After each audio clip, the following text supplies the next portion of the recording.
CentralValleyTalk.com.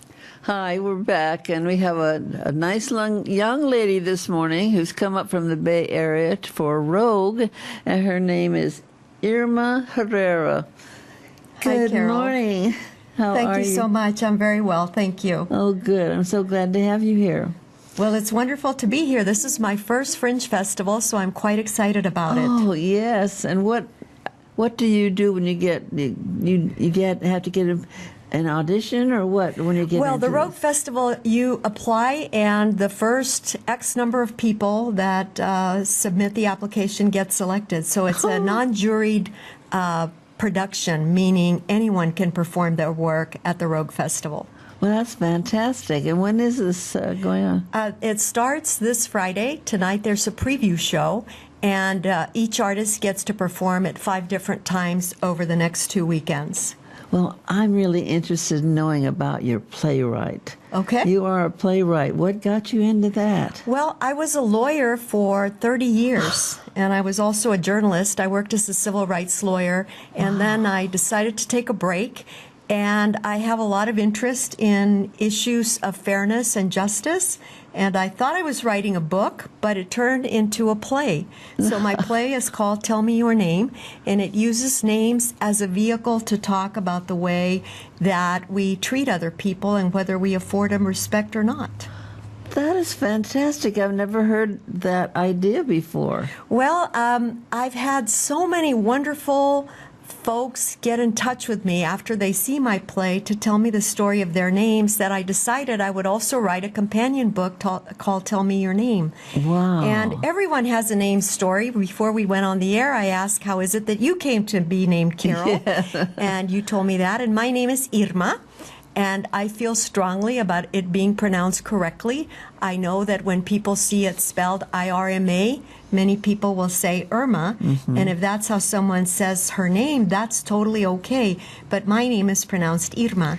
And if I meet someone named Alexander and I call him Alex and he tells me, no, it's Alexander, well, then I should call him Alexander, right? Right. So that's what my play is about. It uses names to talk about the history of the Southwest, about the fact that Spanish is not a foreign language to this part of the world. No, Spanish they were has here been first. spoken here for over 500 years.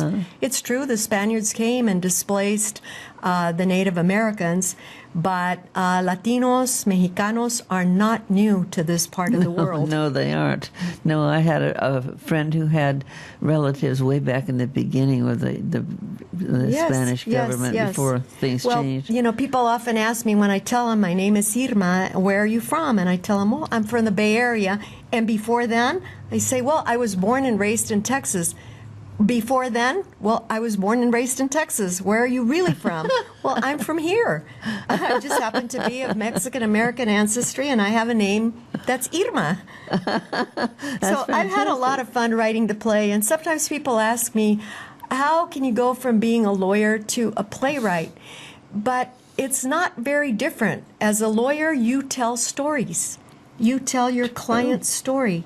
You gather evidence and facts to say what happened to this individual or to this business, and to ask a party to see your point of view, whether it's a jury or a judge. Well, sure, because they also have to sort of be actors. They have to really sell people. That's true. You got to sell people. People ask me if I've acted before, and I have absolutely no acting experience, but I have given many, many speeches over my life, and learning to be a playwright and a performer has been a very interesting journey, and I've been doing it for the last 3 years. So your play is a solo? It is a solo. It's a one-woman show, and I play 21 different characters. Oh, my gosh. Ranging from my parents, me when I was younger, Filipino nuns who taught me, Drow Talk in Texas teachers, all kinds of people I play in my performance. Oh my gosh, it's amazing that you would be brave enough to do that, because, you know, getting up in front of people can be very scary. It is scary, and every time I do it, I tell myself, what are you thinking? But then I keep doing it, and it's very rewarding to have people afterwards tell you, wow, you captured my story. You know, that's what happened to me. And for many Latino kids, when you start school, if your name is not an English name, teachers very often will change your name. So your name is Graciela, and teachers start calling you Grace. And sometimes... Not fair. Not fair. No, it isn't fair. Now, if you want to be called Grace, that's entirely your choice. But I can't tell you the number of people who have told me that teachers changed their names when they started school. Oh, that's not good at all. No, and in fact, there's an effort now to work with teachers in different districts to help them learn the correct pronunciation of their student's name as a sign of respect. Yes, that definitely is, because I don't know why that name just is you, you know, and it has to be honored. And I told you before that people leave the E off the end of Carol. And to me, it just doesn't look right. An L just stops like that. It should go like this. Well, and I think that as babies, the word we hear most often probably is our name, and it is said with great affection by our parents. Great, that's true. Gosh, we have a first baby in my brother's family, his grandchild, and her name is Scarlett. And I think that's so cute. Yes. It's a beautiful name. Beautiful name. Scarlett with 2 T's on the end. And she'll be fighting her whole life about it being spelled right, probably. That's right. So tell me more about your writing. Did you think about writing when you were young, or just this sort of come to you as you go along? Well, I've always liked writing. I've been an avid reader since a child, and I want to recommend to everybody that you read to your children and that you read for pleasure.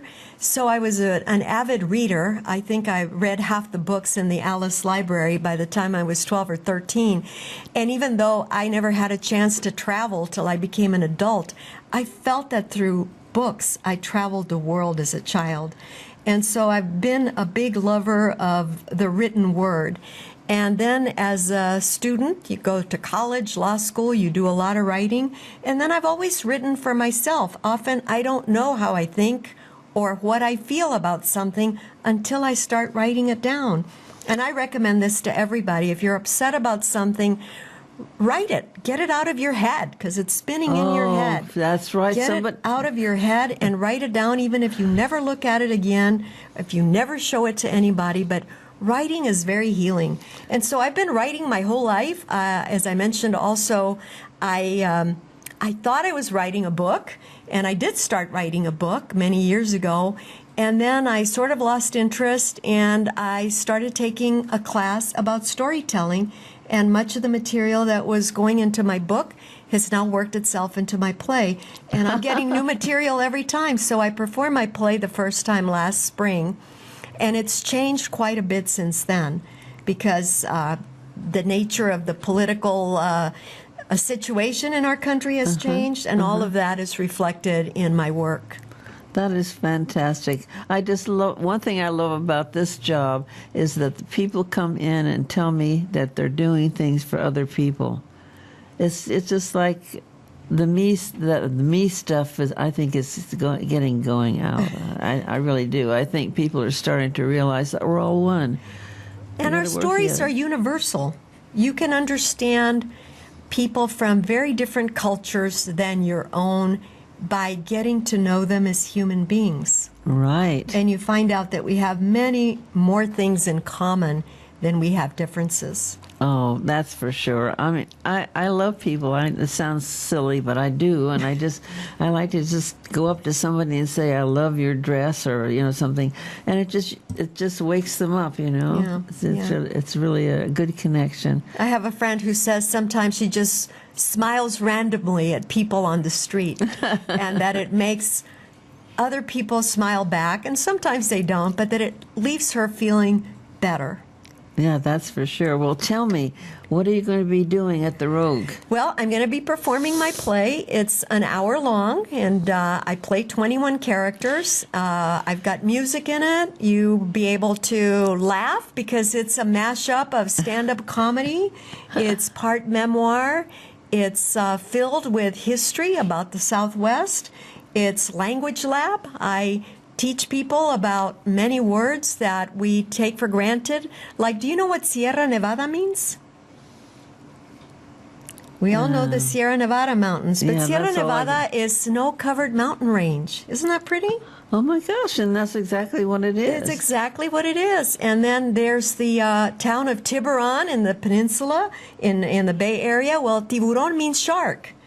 And the reason it got its name is that when the Spanish explorers came to the Bay of San Francisco, they saw a spit of land surrounded by sharks. So they called it La Península del Tiburón, and that's how the town of Tiburon got its name. Oh, for heaven's sakes. And I was always intrigued when many years ago they were proposing making English the official language of California. And I thought, wow, are they going to have to change the names of all these places? Well, I think that everybody speaks what is most comfortable for them, and I don't think you can say to somebody you have to speak this way. Well, part of my story is that when I was growing up, we were punished for speaking Spanish in the parochial school that I attended, and we were teased for speaking Spanish by white kids. But the biggest gift my parents ever gave me was the gift of 2 languages. Yes, of course. And it's wonderful to know other languages. Of course, it's important to speak English in this country. Absolutely. No one questions that. But there's nothing to be gained by making us monolingual. It's wonderful to know other languages. Our son speaks poor Spanish, I regret to say, but he speaks very good French, and he's learning Japanese. Wow. That's great. I envy people that do that. And when he was little, lazy. he was always like, oh, Mom, this language stuff, right? Like, Yeah. Stop talking to me in other languages. And now he thanks me for giving him exposure to Spanish and then later French. And on his own, he decided he wanted to learn Japanese. That's a hard one, So too. I love languages. I just Yeah. feel that it teaches you so much about other people and about your place in the world and the world around you. You're absolutely right. Now, tell me where the things about where is the Rogue? What Yes, time the Rogue it? is a festival that's held in Fresno every year, and there are 50 performers that come from all over the world, and we perform for 2 weekends in the Tower District at different venues. My particular show is at Diana's House of Dance on Fulton Street, and my first show is tonight at 5. I have another one not tonight. Tonight is the preview show. My first show, full show, is Friday. And then Saturday and Sunday, there are also shows. And then it goes dark. And I return next weekend for 2 more days of performances. Oh, then you have to go all the way down to... I do. I'm driving back to the Bay Area, and then I'll be back on Friday. And I'm really eager to see other work as well, because I have several friends performing here. I've come to the Rogue before, and it is just wonderful to enter the world of a solo performance, because in 1 hour you get to see so many life experiences.